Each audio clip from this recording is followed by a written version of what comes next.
Verse 78, Chapter 2, Al-baqarah Quran English Translation by Shabbir Ahmed, M.D., Florida. وَمِنْهُمْ أُمِّيُّونَ لَا يَعْلَمُونَ الْكِتَابَ إِلَّا أَمَانِيَّ وَإِنْهُمْ إِلَّا يَظُنُّونَ.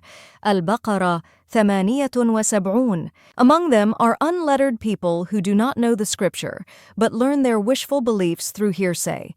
They depend on nothing but conjecture. They go to their clergy saying, "What do we know of religion?" So you tell us 279, 931.